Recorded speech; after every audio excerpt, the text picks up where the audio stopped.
Dando prosseguimento ao nosso estudo sobre o Espiritismo, estamos no livro O Evangelho segundo o Espiritismo. Vamos para o capítulo 2 do nosso estudo. Hoje está aqui do meu lado São Francisco Xavier, esse grande santo católico, mas também um médium de extrema força, né?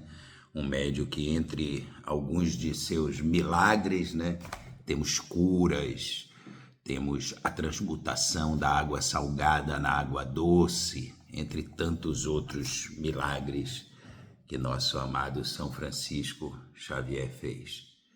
Padroeiro da cidade que eu nasci, Salvador, na Bahia, padroeiro de Setúbal, em Portugal, esse missionário de Cristo que levou a fé ao Oriente, né? Então, era um grande guerreiro, desencarnou muito cedo também. Então, hoje nós temos aqui do nosso lado São Francisco Xavier. Vamos começar fazendo a oração, né? O Pai Nosso, para abrir nossos caminhos, pedir o apoio de nossos protetores, nossos guias espirituais nesse estudo, que tragam-nos esclarecimento, paz. Pai nosso que estás no céu, santificado seja o vosso nome. Venha a nós o vosso reino. Seja feita a vossa vontade, assim na terra como no céu. O pão nosso de cada dia nos dai hoje. Perdoai as nossas ofensas, assim como nós perdoamos a quem nos tem ofendido. Não nos deixeis cair em tentações e livrai-nos de todo o mal. Ave Maria, cheia de graça, o Senhor é convosco. Bendita sois vós entre as mulheres. Bendito é o fruto do vosso ventre, Jesus. Santa Maria, Mãe de Jesus, rogai a Deus por nós, pecadores, agora e na hora do nosso desenlace. Que assim seja. Capítulo 2. O meu reino não é deste mundo. A vida futura, a realeza de Jesus, o ponto de vista. Instruções dos Espíritos, uma realeza terrena. 1. Pilatos, tendo entrado no palácio e feito vir Jesus à sua presença, disse-lhes: És tu o rei dos judeus? Jesus respondeu-lhe: O meu reino não é deste mundo. Se o meu reino fosse desse mundo, a minha gente teria combatido para me impedir de cair nas mãos dos judeus. Mas o meu reino não é aqui. Pilatos disse-lhe então: És então rei? Jesus respondeu-lhe: Vós o dizeis, eu sou rei.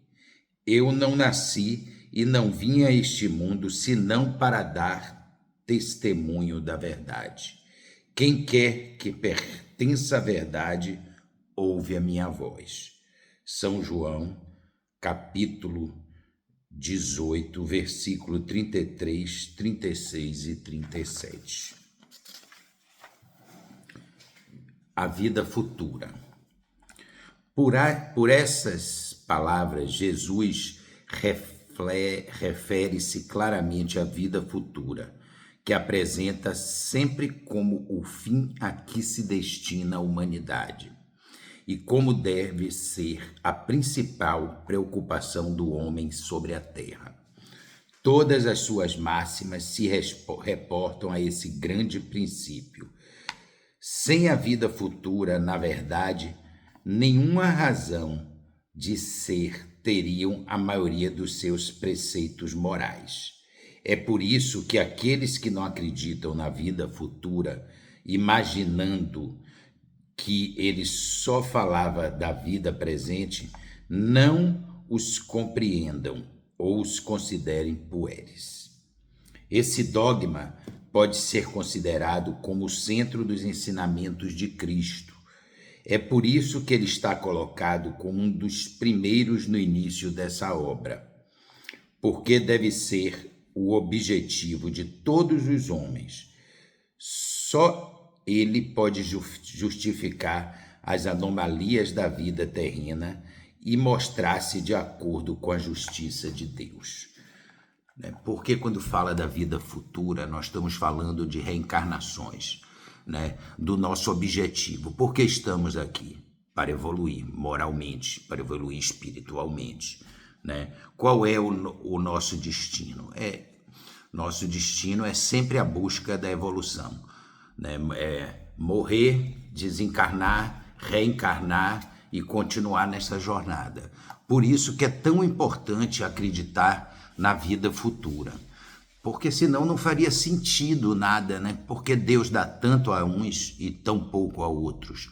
Porque uns nascem com tanta bonança e outros nascem na mais difícil miséria. Tudo que nós fazemos são provas e expiações neste planeta que nós estamos lidando, que é o planeta Terra, que é um planeta de provas e expiações. Já falamos que está em regeneração, mas isso vamos ver mais futuramente. Então, num planeta de provas e expiações, a gente vem a essa encarnação, primeiro, para pagar o mal que fizemos. Então, se temos expiações a serem cumpridas, é um mal que causamos aos outros ou a nós mesmos, que vamos ter que expiar e reparar, porque temos que reparar. E isso é na vida futura, se nós acreditamos na vida futura. Da mesma forma, existem provas. Eu estou preparado, acho que estou preparado para nascer em tal lugar, passar por essas provas nessa encarnação, e aí você vem, muitas vezes você consegue, muitas não consegue. Então são provas e expiações.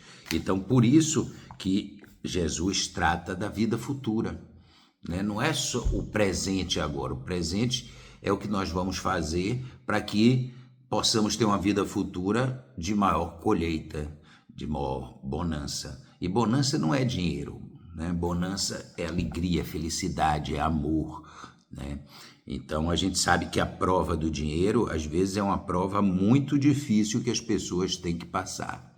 Então entendemos isso também, Ponto 3. Os judeus tinham ideias muito incertas em relação à vida futura. Acreditavam nos anjos, que viam como seres privilegiados da criação, mas não sabia que os homens podiam vir um dia a ser anjos e partilhar a sua felicidade. É aquilo que a gente fala, evoluindo sempre, Até o momento que todos nós vamos nos tornar anjos, Espíritos mais evoluídos, espíritos, que já não precisam estar em determinados planetas, não precisam passar por provas da carne, muitas vezes. Então, é isso. Segundo eles, a observância das leis, e ele está falando dos judeus, segundo eles, a observância das leis de Deus era recompensada pelos bens da terra, a supremacia da sua nação, as vitórias sobre seus inimigos, as calamidades públicas e as derrotas eram castigos de sua desobediência. Moisés não poderia ter dito mais do que isso a um povo pastor ignorante, que deveria, antes de tudo, ser tocado pelas coisas desse mundo. É aquilo que a gente fala, Tudo a seu tempo. Nós temos que colocar que quando Moisés traz informações, nós estamos muito antes de Cristo. Nós estamos passando por uma época em que os judeus estavam sendo massacrados, então, estavam escravizados pelos egípcios. Então Moisés vem trazer a palavra que tem que ser para aquele momento, Se hoje a gente ainda está nesse grau de ignorância, imagine naquela época, Mais tarde, Jesus veio revelar-lhes que há outro mundo, onde a justiça de Deus segue o seu curso. É esse mundo que promete aqueles que observam os mandamentos de Deus, e onde os bons encontrarão a sua recompensa. Esse mundo é o seu reino. É aí que está em toda a sua glória, e para onde voltará quando deixar a terra. No entanto, Jesus, adaptando o seu ensino ao estado dos homens de sua época, não julgou conveniente dar-lhes uma luz completa que os deixasse deslumbrados sem os esclarecer, porque eles não a teriam compreendido. Limitou-se, de certo modo, a apresentar a vida futura como uma lei da natureza, a qual ninguém pode escapar. Todo cristão acredita, então, forçosamente na vida futura. Mas a ideia que muitos têm é vaga, incompleta e, por isso mesmo, falsa em vários pontos. Para a grande maioria, não é senão uma crença sem certezas absolutas. Daí as dúvidas e até mesmo a incredulidade. O Espiritismo veio completar esse ponto, como em muitos outros, o ensinamento de Cristo, fazendo quando os homens estavam maduros para compreender a verdade. Por isso que Cristo disse que mandaria o Consolador, que é o Espiritismo. Com o Espiritismo, a vida futura não é mais um simples artigo de fé, uma hipótese. É uma realidade material demonstrada pelos fatos, porque são as testemunhas oculares que vêm a descrever em todas as suas fases e em todas as suas peripécias, de tal modo que a dúvida deixa de ser possível e a inteligência mais vulgar pode imaginá-la sob o seu verdadeiro aspecto, precisamente como se representa um país do que se lê uma descrição detalhada. Ora, essa descrição sobre a vida futura é de tal modo circunstanciada às condições de existência feliz ou infeliz daqueles que aí se encontram, são tão racionais, que dizemos que não pode ser de outro modo, que é a bem verdadeira justiça de Deus. É aquilo que estamos falando, né? Se uns nascem com problemas físicos, né, nascem com tantas dificuldades e outros não é. Aí tudo é a lei da causa e efeito. Tudo que a gente acontece com a gente é fruto do que fazemos a nós mesmos, seja nessa vida, seja em vidas futuras, né? E vamos estar aqui sempre reencarnando para poder corrigir as nossas falhas e evoluir moralmente, segundo a moral de Cristo. Qual é a moral de Cristo? É o amor a todos e a tudo, é a caridade. Caridade não é só dar o alimento, caridade às vezes é um abraço, é um sorriso, né? A solidariedade, o perdão. A gente às vezes fica, né, sofrendo porque não conseguimos perdoar. Tudo isso faz parte da moral de Cristo, né? Então é isso que nós estamos aqui para fazer, evoluir moralmente, através desse caminho que já foi nos passado pelo irmão Jesus. O reino de Jesus não é desse mundo, é o que cada um compreende. Mas na terra não terá ele também uma realeza? O título de rei nem sempre implica o exercício do poder temporal. É dado por consentimento unânime àqueles cujo carisma atinge o primeiro lugar numa atividade qualquer, que domina o seu século e influi sobre o processo da humanidade. É nesse sentido que se diz: o rei ou príncipe dos filósofos, dos artistas, dos poetas, dos escritores. Essa realeza nascida do mérito pessoal, consagrada para a posteridade, não terá muitas vezes uma preponderância bem maior do que a dos reis coroados. Uma é imperecível, enquanto a outra depende das circunstâncias. A primeira é sempre bendita pelas gerações futuras, enquanto a segunda é por vezes amaldiçoada. A realeza terrena acaba com a vida. A realeza moral continua, sobretudo após a morte. A esse título não será Jesus um rei mais poderoso do que muitos soberanos do poder absoluto? Por isso foi com razão que ele disse a Pilatos: eu sou rei, mas o meu reino não é desse mundo. Olha que beleza. É aquilo que a gente está falando, né? É através do exemplo. né, que Jesus nos deu, que ele é o maior rei de todos, né? Através de toda a sua vida, seu curto espaço de vida encarnado no planeta Terra, porque seu trabalho vem de muito antes e continuou, né, e continuará por muito tempo depois, é que é o nosso rei da bondade, o nosso rei do amor, o nosso rei do exemplo, o nosso rei da caridade. A ideia clara e precisa que fazemos sobre a vida futura dá-nos uma fé inabalável sobre o porvir. E essa fé tem imensas consequências sobre a moralização dos homens, porque muda completamente o ponto de vista sobre o qual eles imaginam a vida terrena. Para aquele que se coloca pelo pensamento na vida espiritual, que é infinita, a vida corporal não é mais do que uma passagem, uma pequena estadia num país ingrato.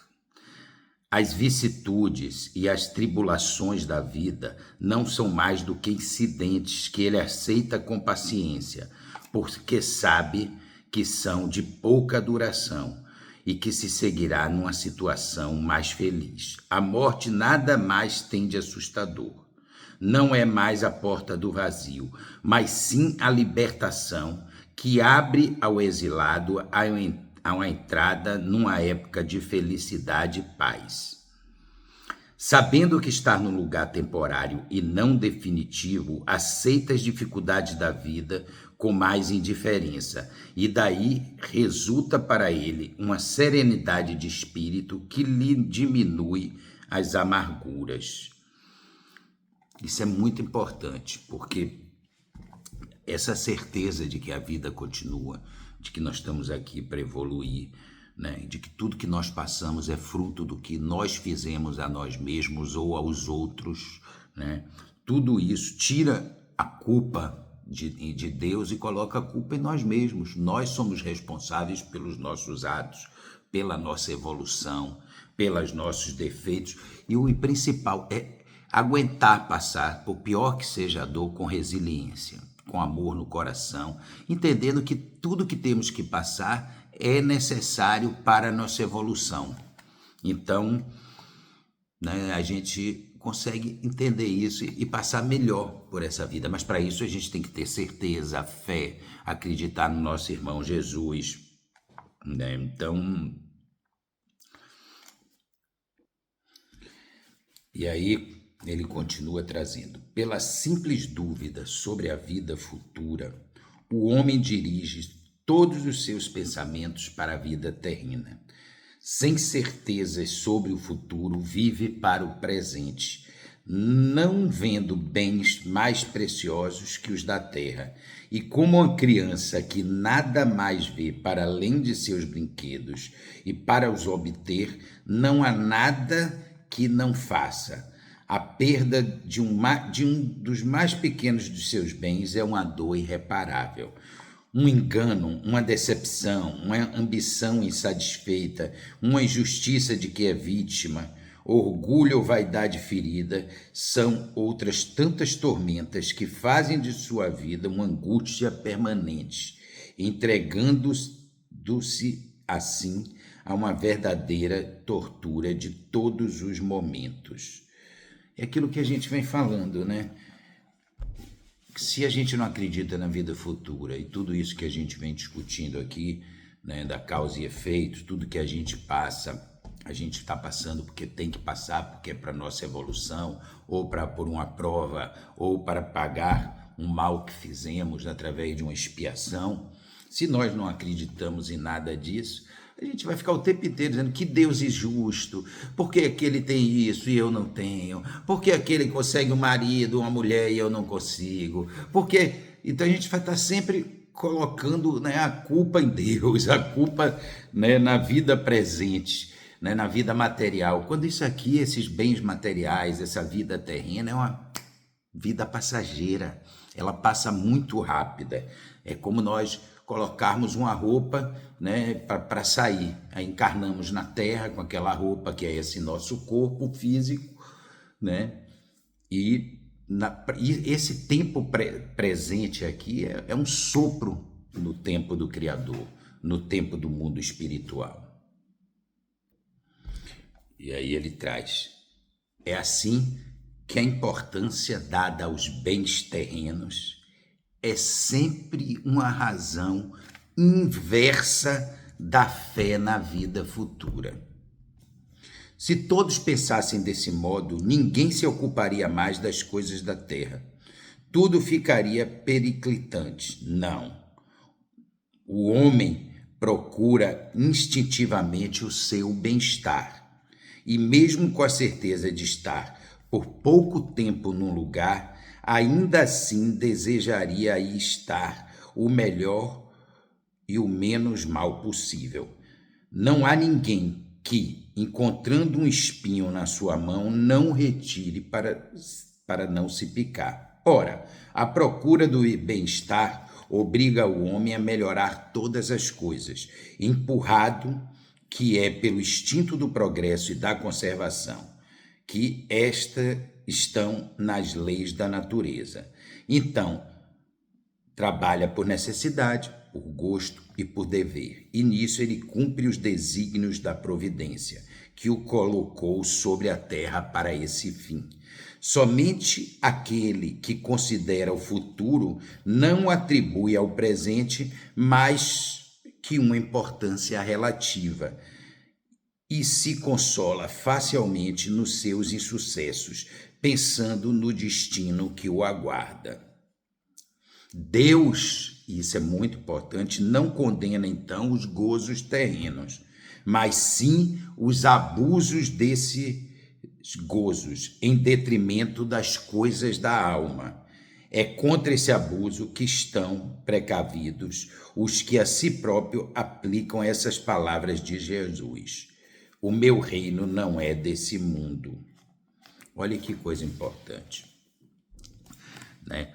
Não é porque nós estamos aqui de passagem, até porque nós vamos regressar, que nós vamos, acreditando na vida futura, não vamos dar valor a essa vida terrena. É aqui nessa vida terrena que nós vamos preparar a nossa evolução para vidas futuras e vamos evoluir moralmente.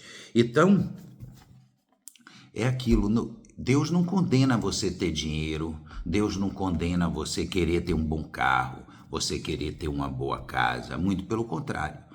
Agora, se você já tem tudo isso e você tem uma sobra, você aí pode ajudar os outros. Claro, você deve ajudar os outros. É dividindo o pão, né? Claro, tem gente que está muito mais evoluída nesse sentido e que é muito mais desapegado. Agora, mesmo para aqueles que são apegados e que querem ter coisas boas, não tem mal nenhum nisso.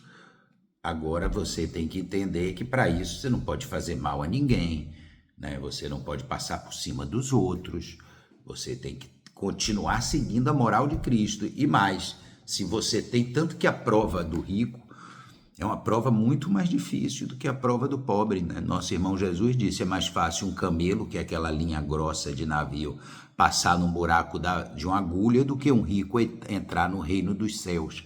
Por quê? Porque quando você tem muito, você se torna avarento, mesquinho, você não consegue olhar para o outro. É como o artista, né? O artista, muitas vezes, e eu nasci, fui criado no meio de artistas, são raros para mim os que têm uma qualidade como ser humano. Por quê? Porque a prova deles é difícil, é um cara que é bajulado, adorado, ele pode usar daquilo para se dar bem em tudo, né? Então, é a mesma prova do rico. Quando você tem poder e dinheiro, sua prova é muito difícil, porque isso não é mal, isso não é mal. O mal é o uso que você faz disso, né?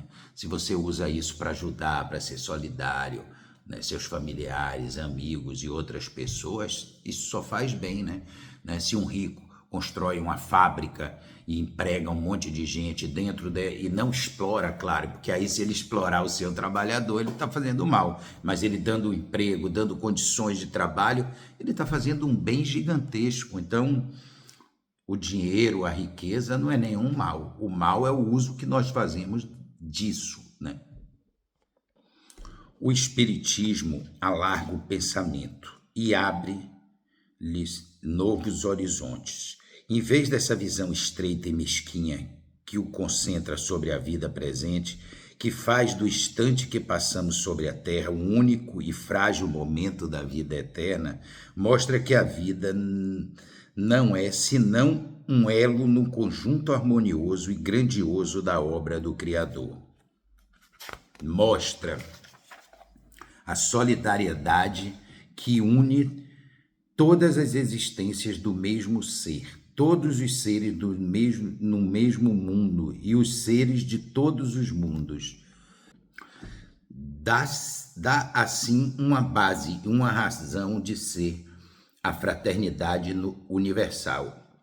Enquanto a doutrina da criação da alma, no momento do nascimento de cada corpo, torna todos os seres estranhos uns aos outros.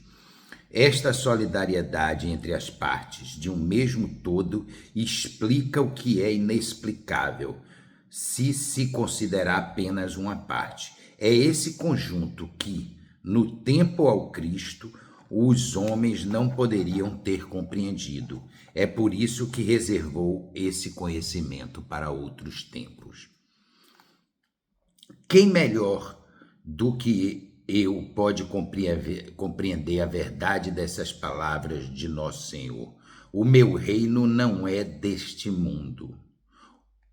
O orgulho perdeu-me na terra. Quem compreenderia o vazio dos reinos da terra se eu não os compreendesse? Que levei comigo da minha realeza terrena? Nada, absolutamente nada. E é interessante isso aqui, que isso foi escrito por uma rainha da França em 1863. Né? Esse texto foi trazido por uma rainha da França. Nada, absolutamente, por isso que ela diz, né? O orgulho perdeu-me na terra. Quem compreenderia o vazio dos reinos da terra se eu não os compreendesse? Que levei comigo na minha realeza terrena? Nada, absolutamente nada. E, como para tornar a lição ainda mais terrível, não me acompanhou até o túmulo. Fui rainha entre os homens. Rainha, acreditei entrar no reino dos céus. Que desilusão!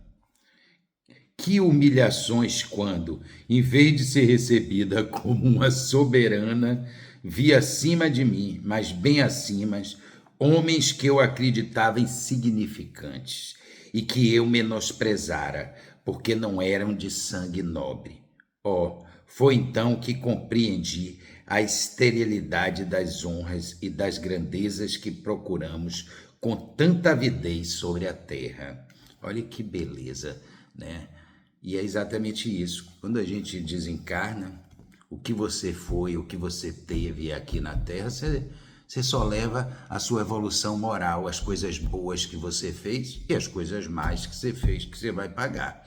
Mas você não vai levar riqueza, não vai levar dinheiro, não vai levar nada. Até aquele caso que era contado, não sei se era por Divaldo, que ele dizia que, né, uma mulher muito rica, né, muito rica mesmo, casada com um governador nos Estados Unidos, tinha um único filho e ela não dava valor a esse filho, né? Assim, dava valor, claro, dava tudo que ele quisesse, carros, dinheiro, tudo, só que o filho não tinha o amor, não tinha os pais ali do lado, né? E quando ele vira para a mãe e diz: minha mãe, eu queria de vocês conviver, amor, é isso que eu queria de vocês. E ela aí resolve pegar o filho e fazer uma viagem pelo mundo, né? Pela primeira vez eles terem esse momento. E nessa viagem o menino se sente mal, o jovem se sente mal, e quando volta para os Estados Unidos é tratado, mas não resiste e desencarna. Né? E essa mulher, em vez de se desesperar, de entrar numa depressão profunda, de se tornar uma pessoa ainda pior, de perder a fé, não. Ela pegou e fez um grande hospital para ajudar as pessoas que estivessem doentes. Se dedicou aos outros, se dedicou ao outro. Por quê? porque ela acreditava nessa vida futura. Independente dela saber ou não se ela acreditava, ela acreditava. Ela sabia que ia haver seu filho, que eles iam se reencontrar em algum momento numa vida futura. Então, quando ela desencarnasse. Então, é exatamente isso. A gente não leva nada daqui. E a gente tem que ter resiliência, fé, acreditar que tudo que nós estamos passando é para a nossa evolução. Então, vamos continuar lendo o que essa rainha da França falou. Para se preparar um lugar nesse reino, é preciso, e aí ela está falando lá de cima, é preciso abnegação, humildade, caridade em toda a prática celestial, benevolência para com todos. Olha aí. Não vos perguntam o que tiverdes sido, nem que posição ocupaste, mas o bem que fizeste, as lágrimas que tiveres enxugado. É aquilo, para evoluir com amor, caridade. Caridade é isso que nós estamos falando, Às vezes é dar o pão, às vezes é dar um abraço, um sorriso, um abraço, ouvir. Ouvir, a gente não escuta muito as pessoas, a gente quer falar, mas a gente dificilmente escuta, Então você ouvir ali, se colocar no lugar do outro, ponderar, tentar ajudar da melhor forma, é isso que vai pesar quando a gente desencarnar, e não se a gente foi rei, rainha, um cantor famoso, uma cantora famosa, os bens que nós tivemos, fomos muito ricos, nada disso nós vamos levar para o céu, nada disso. Ó Jesus, tu dissestes que o teu reino não é na terra, que é preciso sofrer para chegar ao céu. E os degraus do trono não nos aproximam, são as veredas mais penosas da vida que a ele nos conduzem.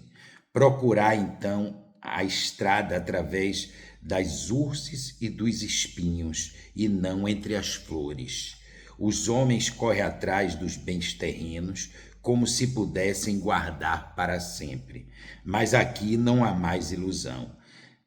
Eles apercebem-se depressa que não escolheram senão uma sombra e desprezam os únicos bens verdadeiros e duradouros, os únicos que lhes dão proveito na morada celestial, os únicos que lhes podem abrir as portas. Caridade, amor, perdão, generosidade, solidariedade. Tenham piedade daqueles que não ganharam o reino dos céus.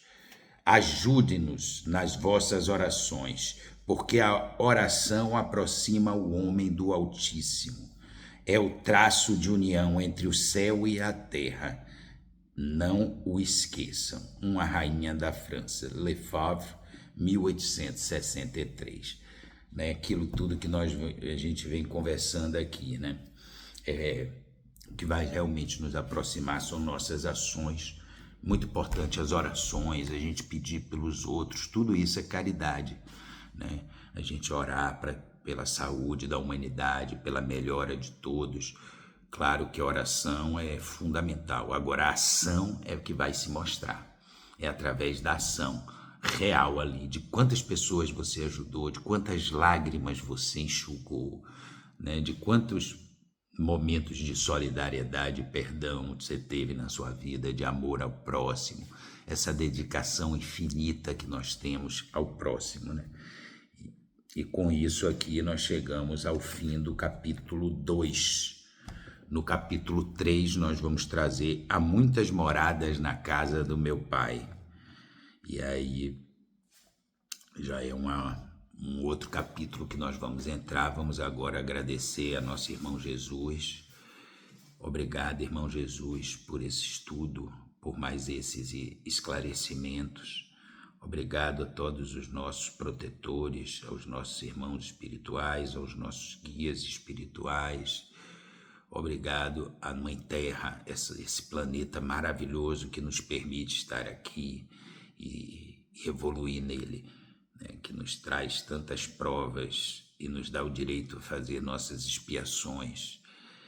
Sabemos que não é através só de flores que nós vamos passar para evoluir. Muitas vezes vamos passar por caminhos tortuosos, com muitos espinhos, com muitas feridas, com muito sofrimento, mas temos que manter a resiliência, a fé, acreditar que tudo que nós estamos passando é por um bem maior, por nosso bem futuro, sem revolta, sem ódio no coração, sem perder a fé em Deus, entendendo tudo isso e seguindo nossos passos, sempre em busca de fazer o bem, né? A todos e a tudo, cuidar do nosso planeta, cuidar das pessoas.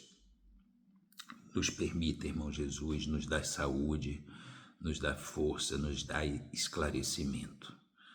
Pai nosso que estás no céu, santificado seja o vosso nome, venha a nós o vosso reino. Seja feita a vossa vontade, assim na terra como no céu. O pão nosso de cada dia nos dai hoje. Perdoai as nossas ofensas, assim como nós perdoamos a quem nos tem ofendido. Não nos deixeis cair em tentações e livrai-nos de todo o mal. Amém. Muito obrigado por mais esse estudo e vejo vocês nos próximos estudos.